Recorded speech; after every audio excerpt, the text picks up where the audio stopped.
today's program. I'm now about to do what I do best, ask questions, probe, even controversially at times. This is something that has happened before. I've interviewed him before on my show, so this is just something that is quite familiar to the two of us. Two things, because we've only been given 15 minutes. I'll start with one which hopefully lends itself to the other. One of the things which I believe ought to have been engaged a little deeper than perhaps it might have, I don't recall it being in fact addressed, and that's the issue of using public property and vacant land, particularly around developed areas, to attend to some of the legacies of apartheid. The instrument that exists right now to address that is SPLUMA, the Spatial Land Use Management Act, among others, but SPLUMA in the main. How do we, in the current framework, attend to the legacy of apartheid? I'm going to say something and I want you to say what comes to mind with that. The integration of communities, particularly social housing schemes, in and around the cities or areas where services are being rendered, where there is work and employment, so as to mitigate against people moving from the periphery to the centers of opportunity and leave. Because it presupposes, or rather, it takes away this, or it challenges this thing of we have the same 24 hours in a day. You're waking up at 4 o'clock, you're catching the public transport system at 6, it takes you 2 hours, you present for your labor at 8, at 4 you are done, only to get home at 7 in the evening, and you do that 5 times a day. And yet within this community where you work, there is space that is not developed, land and buildings that are not occupied, land and buildings that belong to the department but have not been integrated to attend to the social issue of a historic debt. How do we engage that question? Sure. And we're doing this within the concept of discussions coming up from here and action items from the theme of the program. To me, I can never overstate the importance of the primacy of politics in development. So here's the thing. Municipalities throughout the country have identified prime land for social housing.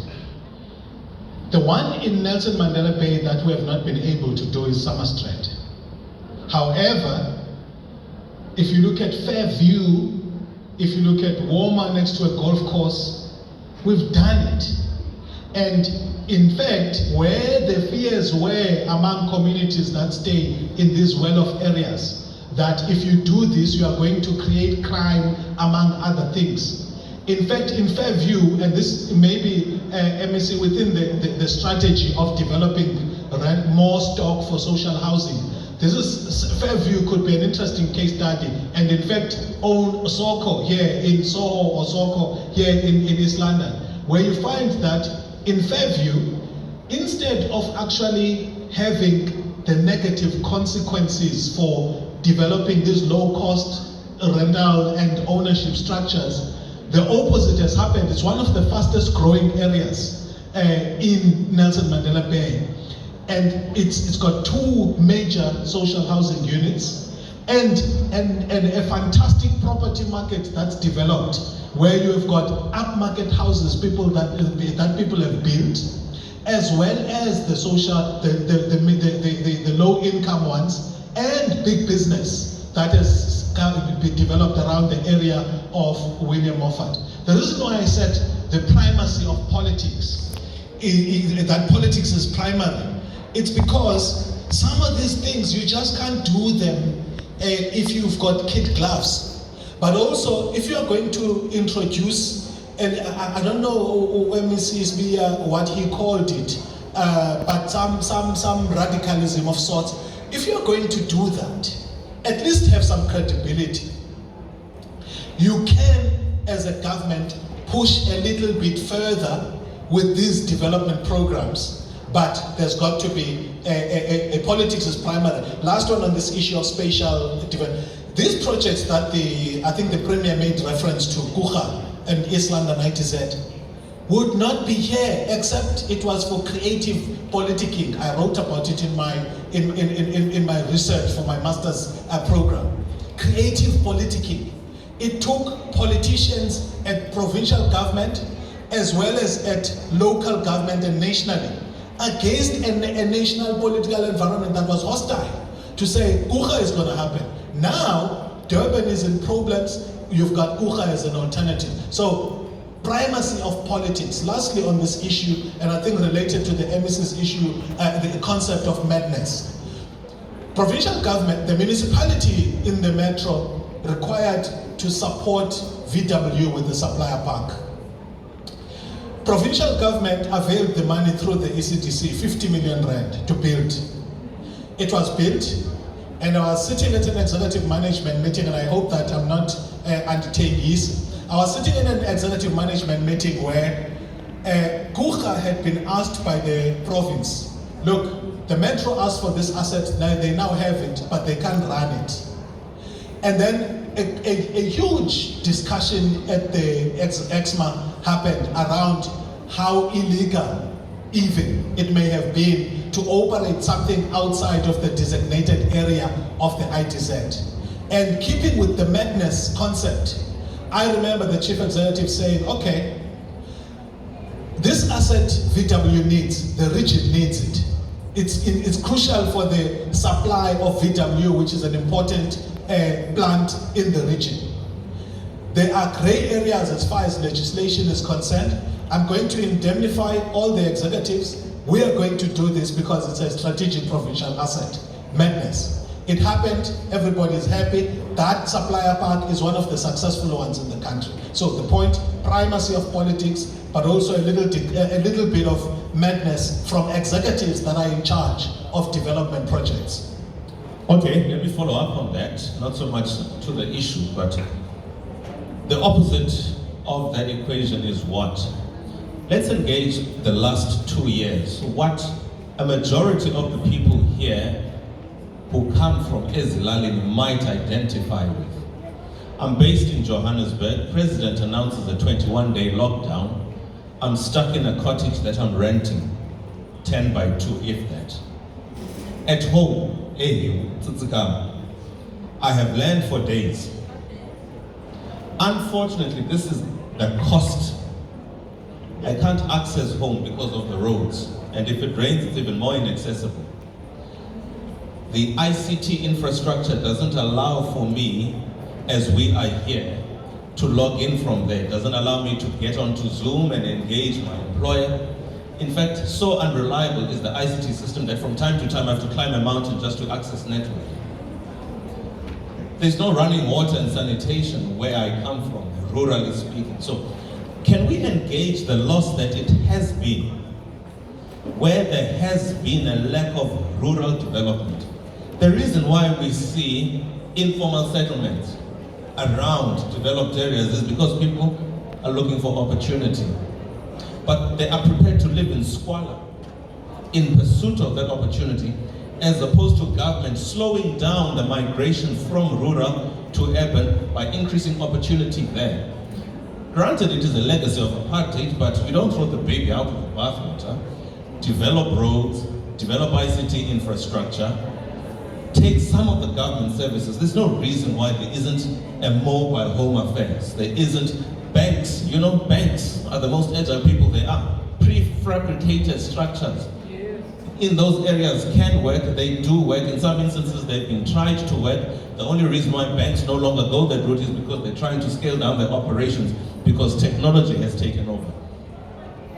Worse, rural development presents itself in East London, in Johannesburg, in Durban, as the crumbling infrastructure in the urban areas because these towns were simply not designed for the amount of people they are now having to carry.